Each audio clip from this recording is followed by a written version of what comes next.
automate. What does automation do? It amplifies the current process, right? And it can amplify the current process just as is. If it's a good process, it would amplify that. If it's a bad process, it would amplify that as well.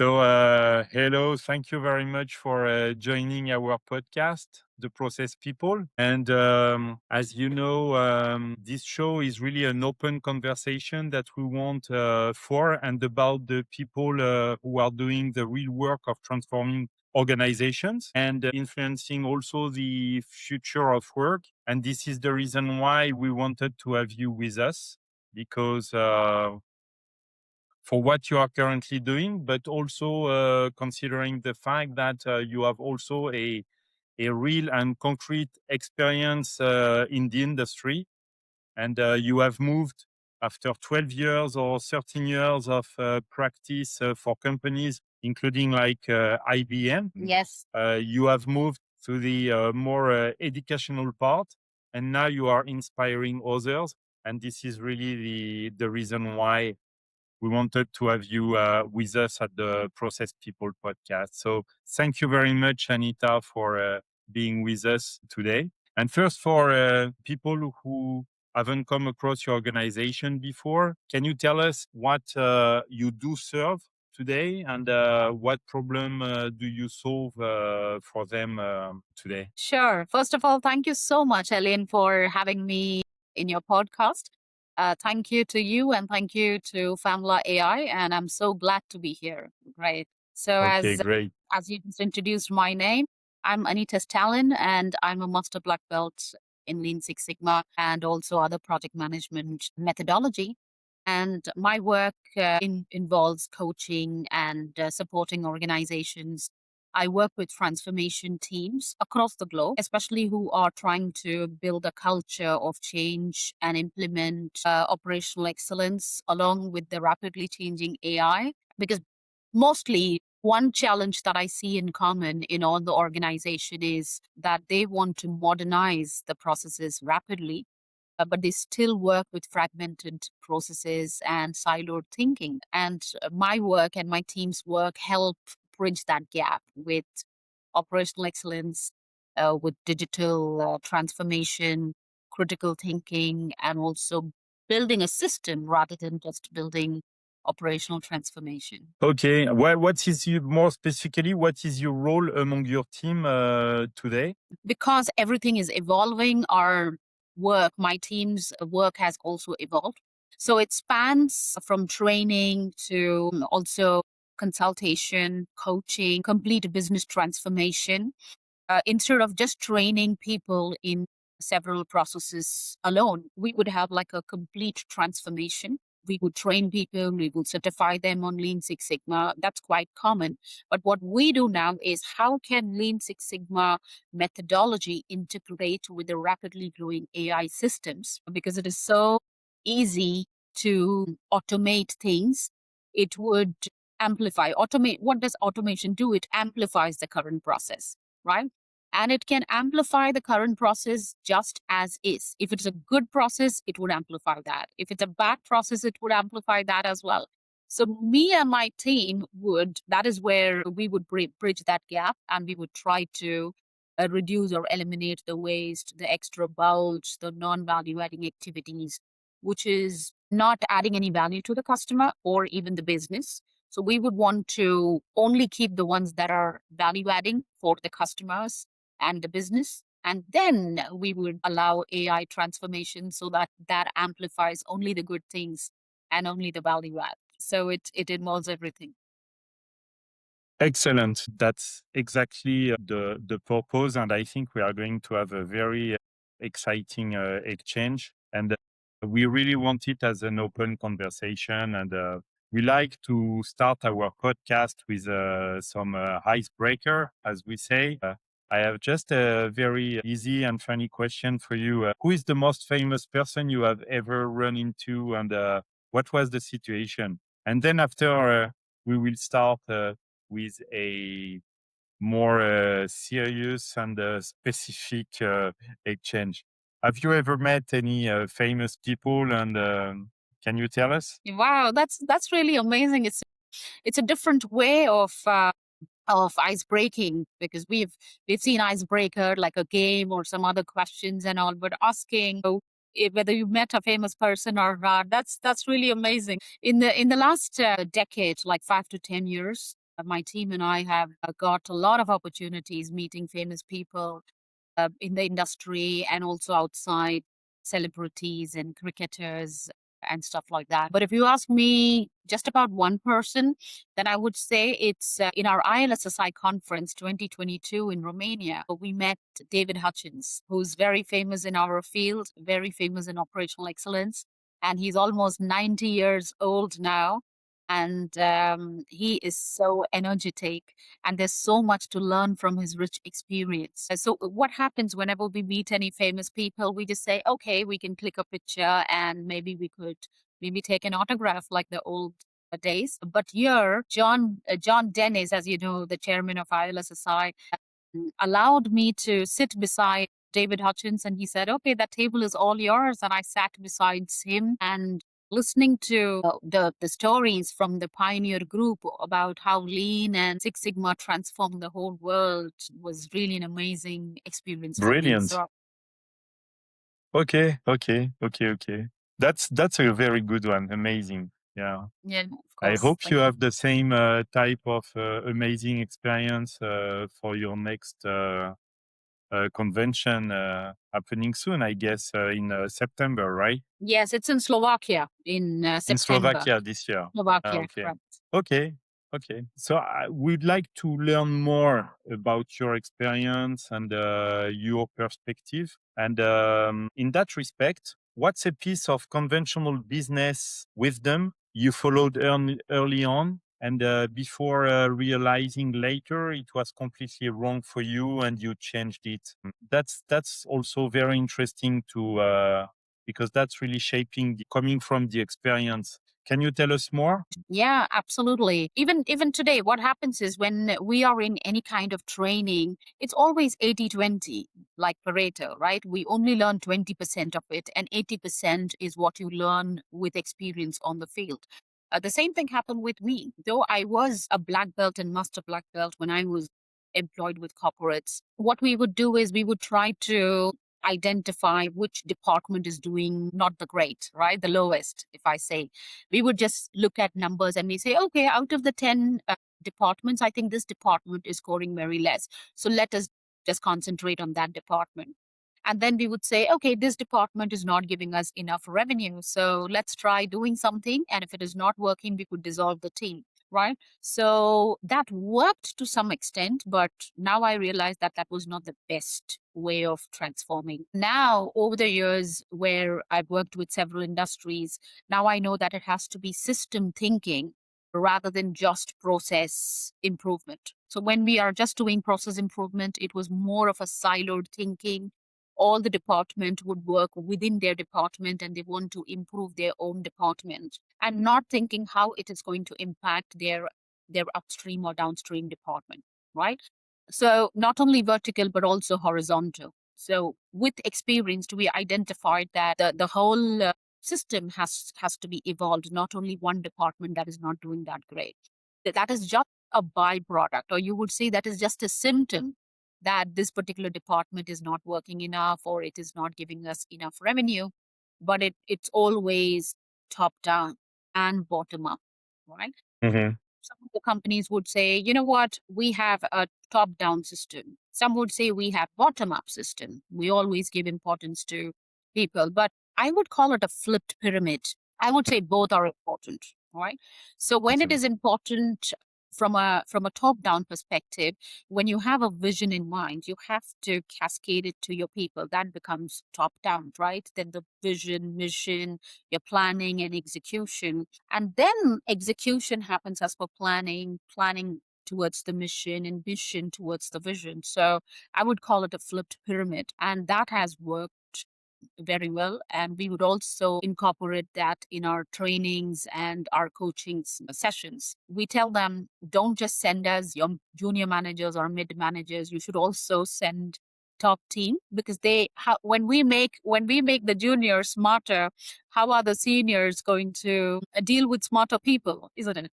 So it is like a Exactly. complete system thinking rather than just working in silos. That's what we have realized over the decades.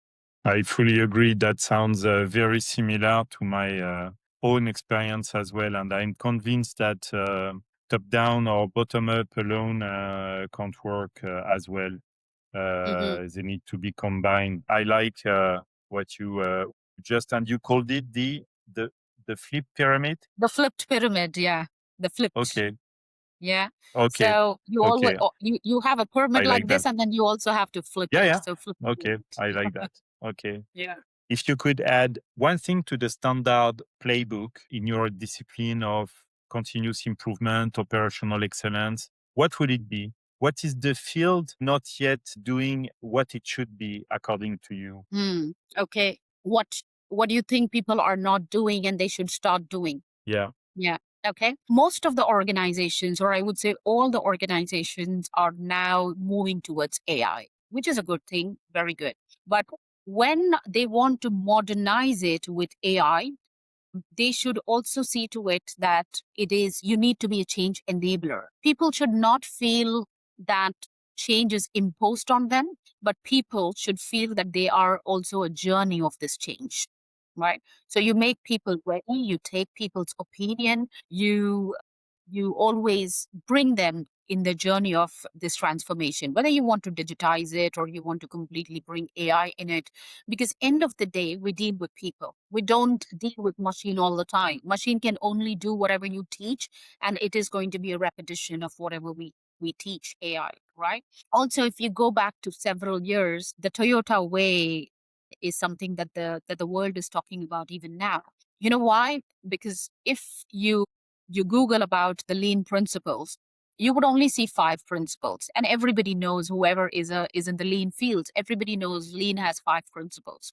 But Toyota added the 6th principle, which is involving and respecting people. And they are people managers. Yeah, right? More from a process manager or a product management. They wanted to empower their people so that people could take decisions at their level. And that made Toyota more successful than the companies that came even before Toyota, though they were giants in their industry, but they were not as successful as Toyota has Hmm. been because of this one principle, which is involving people, respecting people. So that is something that I see that people are some of the organizations are lacking, that fail miserably because they say, okay, now we have AI, we have digitization, we can lay off people. That doesn't work that way. You have to bring people in this journey. You have to make people change enabler. It's more it's more human centered than just AI centered. So that's what I think is missing. And organizations that are successful have understood that very clearly. Okay, amazing. I'm really convinced as well about this people dimension. Also, from the fact that from my side, I've always worked in the service industry, in logistics and transportation, and that's people business by nature. And Yeah. I fully agree. And I hope that more and more AI will become a people enabler and not people replacement for sure. And I hope Yeah. we will discover that and everybody will be convinced about that as soon as possible. Okay. Is there today a book or a framework or an idea that has shaped how you think today? And can you tell us more about Yeah. things Yeah. that most Sure. of people, listening this podcast may have not discovered yet? Yes, there are several books and framework that has helped me during my course of time when I was working with most of the corporates. In bits and parts, it worked a lot. But when I became a transformation coach or a leader, I understood that a bit of everything complements each other. We've always learned that Lean and Six Sigma do not compete with each other, they complement each other. But the reality is that Lean Six Sigma both together never compete with any other methodologies or any other framework. Lean Six Sigma complements all the framework and methodologies that's available now. whether it is your Prince2, your EFP, any other project management methodologies, Lean and Six Sigma help. Why? Because Lean helps you to remove waste and make the process more efficient. And Correct. Six Sigma helps you to improve accuracy and improve the quality. And that's all we want. We want the process to be more efficient and effective. So this framework complements all the methodologies. Now, when you're looking at just process level, then in process level, your OPEX, which is operational excellence, or BEX, business excellence, or PEX, which is process excellence, all of that work very well in bits and parts. But this Hoshin Kanri framework, which goes very well with the flipped pyramid that I spoke about earlier, it helps you to build your KPIs and your KRAs such that it is not one person's goal. When I'm working towards my goal, it is also supporting my manager's goal. When my manager is working towards his own goal, it is working towards his manager's goal, and so on. And everybody has a common goal, and the KRAs and the KPIs, everything. So your Hoshin Kanri, Lean, your PEX, OPEX, BEX, Prince2 methodologies, PMP, all of them work together. It is just like all the ingredients that we have in our kitchen. We are not going to use my tea powder and coffee both. If I want to make my drink, I will either use coffee or tea, depending on what I want, isn't it? So all these frameworks together are like a kitchen. And you are only going to pick up those ingredients that is necessary for you to cook for that particular time, right? Whether that's your lunch, dinner, breakfast, or it's just a stimulant. So I think over the years, I can see that, because I don't want to, I would not say that this particular methodology is better than this, or this one doesn't work at all. It has worked for me over the years. It's been 24 years for me, and all of them have worked whenever I wanted to pick up anything, but it should match the problem areas. Then it would definitely work. And after 24 years, what's a typical week actually looks like for you? Not the calendar, but the reality. Where does your time and where does your energy actually go? Yeah. So honestly, now we do not have like one particular framework for a week, but it is everything. It's also training and coaching, certifying companies, certifying people. It's not only corporates anymore. We have also dived into universities and colleges now, because people like you and me must have learned all these methodologies after 10 or at least 5 years of experience. But we want to make the next generation ready the moment they come into corporates, and we want them to be like an asset to any company and not like an internship and you are learning from us. So we have now moved from a corporate culture towards colleges and universities. So we support the faculty, the professors, whoever deliver lectures on project management in Lean and Six Sigma. So honestly, if I would talk about a week, it is no more a typical week like we used to have several years ago. Like this week is for training, and this week is for coaching, and this week is for implementation. The week is, in a week we do everything, and it's more well designed, rather than just making it monotonous that, let's just train, let's just certify. No, it's not like that. What we have done is we have moved a little further from corporate to universities. So along with setting up transformation and business process excellence in corporates, we've also seen that the corporates would like fresh talent from colleges and universities. So we in the ILSSI team support the universities and colleges with project management. If you don't have the time to support all the students directly, we support the faculty, the professors who deliver lectures on project management and change management, business transformation. We support them and also integrate this system into our educational system, so that when our students are ready, we want them to be ready to be like an asset to an organization or any corporate, rather than the corporate saying, okay, you guys are doing your internship and you have to learn from us first. No, it is, we have already taught them, we've made them ready for the corporate world, and they can definitely bring a lot of changes. and fresh minds, isn't it? They have fresh minds. They are more energetic than us, and they are hungry for knowledge. And the way they adapt to these methodologies, and they give us ideas. Okay, let's do this. This in AI we can do this. This digital transformation can help us with this. So they are definitely an asset to corporates, I must say. Yeah.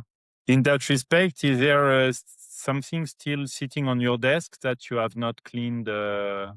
You have not clean answer for yet? Yeah, very good question, Elaine. Some things like, because we are working so fast with AI. Of course, AI is doing a great job. My worry usually is, what are we doing, or what can we do to make our people on par with this technology that is running fast? What happens is, in an organization, when they feel, oh, we want this growth, and then we are digitizing everything, so let us hire new people, because when you hire young people, maybe they can work with lesser salary than our subject matter experts who are in our company.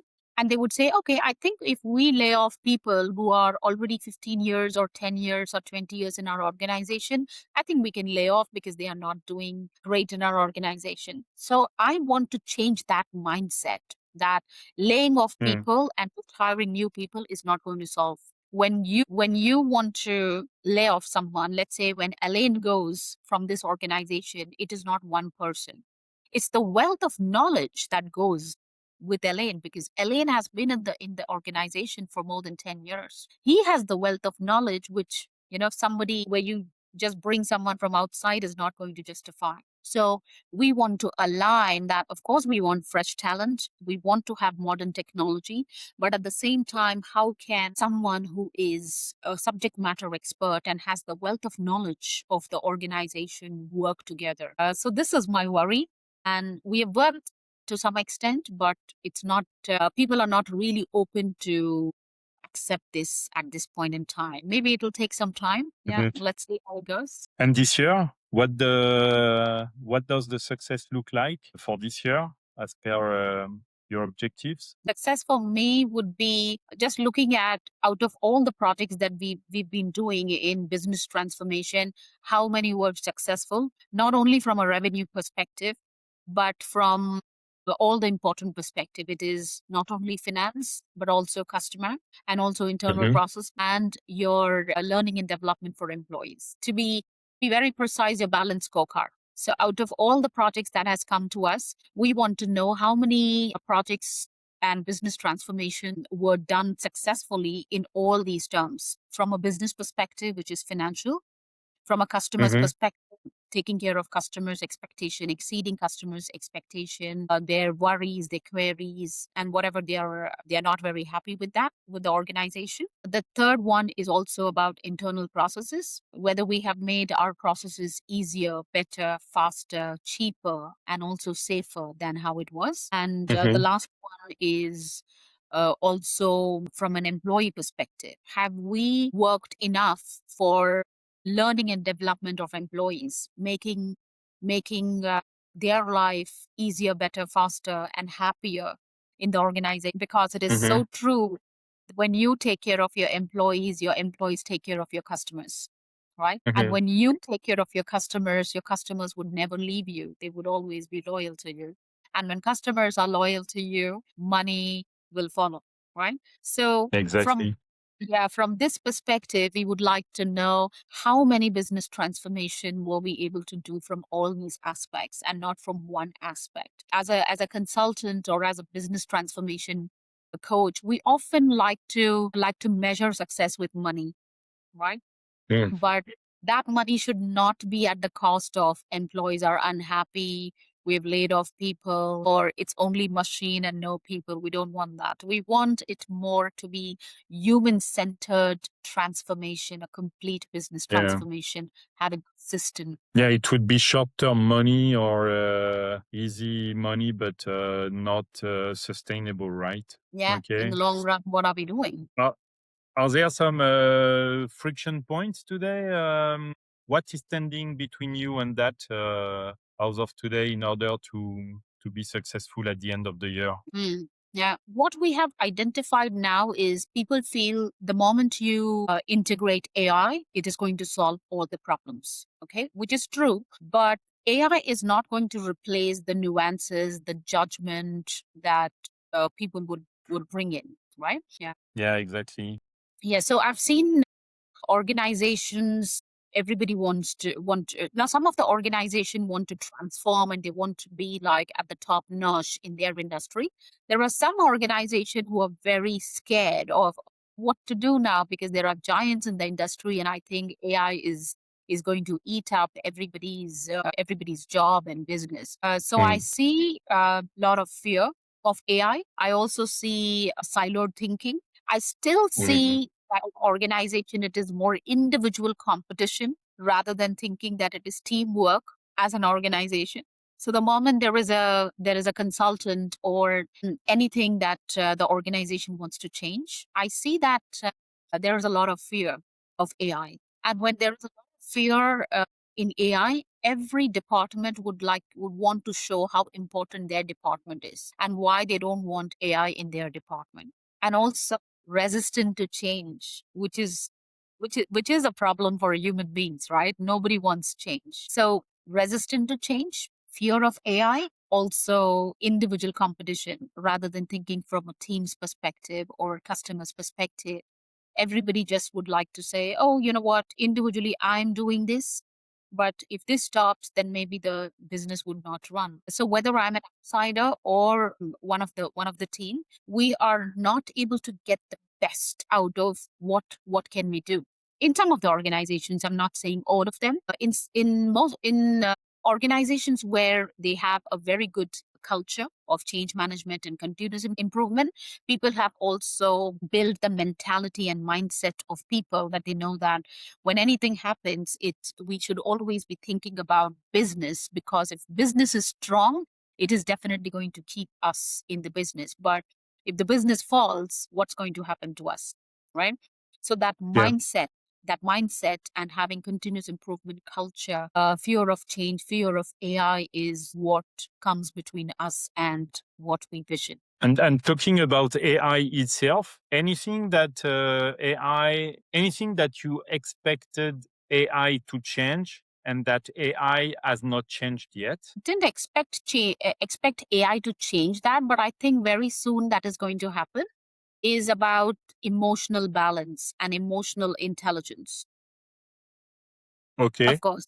Of course, because AI is not thinking emotionally about anyone as of yet, right? It has to in the future. So, emotional intelligence is what I think AI still has to think about from an employee perspective and also from customers' perspective. For example, if I want AI to do something and I say, hey, can you complete this conversation, this 30-minute conversation in 1 minute? I think AI can do it. But what AI can't do is about the emotion. What people emote is something that AI can't do yet, and also cannot be like a mentor for us and criticize wherever required, like a constructive criticism from an emotional perspective, from a human perspective. If we say, okay, just cut down this process takes about 45 minutes, make it 20 minutes, it's very good at doing that. But AI is not really good at thinking, oh, what will happen if these processes go? What is going to happen to the emotion of people? Where is the human touch? I think that's something that is lacking. Okay, absolutely. Brilliant. Fully agree. And I would like to end this session by any advice that you would give to, or you are even currently giving to the young graduates who wants to perform in operational excellence, in continuous improvement field, and would like, why not, to be in your role tomorrow. What would a piece of advice you could them? Yeah. Sure. I think the younger generation are more focused, and they definitely know more than what we did at this age, right? At a young age, like you and me might have not known what exactly we need to do, no, but then they are more focused and they know that they have to do this, which is good.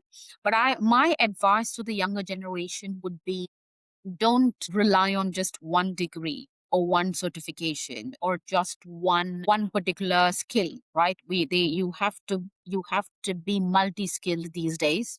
You need to not only be very good in a particular technical skill, but it is also people management skill, continuous improvement. It's also strategic. You need to think more strategic rather than technically what you have learned. Don't Mm. just go by, oh, I have one degree and I have one certification and that's going to do wonder in my life. That's not going to happen.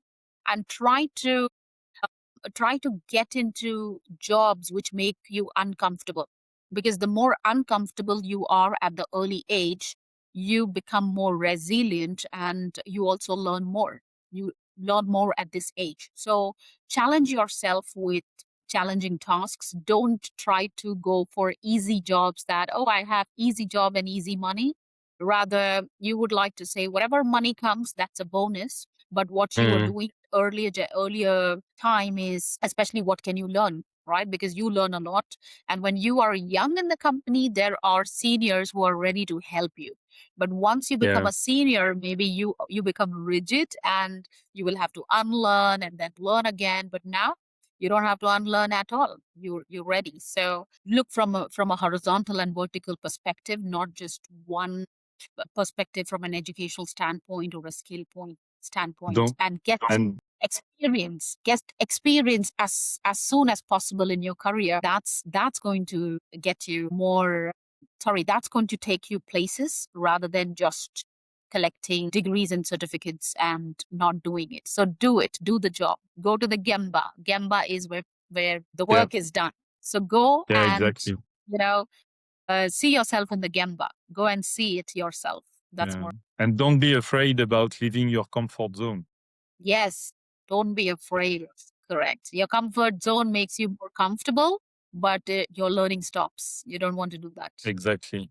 Exactly. It's even, I think it can be even very dangerous because it can comfort you in some conviction and being blind about what's going outside and Yes. all the changes. And I mean, adaptability and evolving is by nature what a strong asset in a company should manage. Yeah. Otherwise, we can be automated and even more automated than ever, huh? For Yeah. sure. Okay, Yeah. thank you very much, Dr. Anita Stalin, about that time. Anita, it was really a great pleasure to have you with us. It's Process People podcast today. Thank you very much for this great input. It was really a very good time, a great time for me with you today. Yeah, thank you. Yeah. And I Thank you hope very much.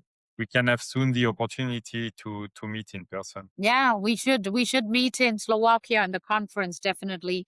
And Yeah, thank you so much, Elaine and Famla AI, for having me here and giving me this opportunity to share whatever has worked for me. And it's also going yeah. to work for many Okay, others and all our students and our okay. supporters. Thank you very much. Thank you very much. Very good rest of the day in Mumbai. Take care. Bye bye. Okay.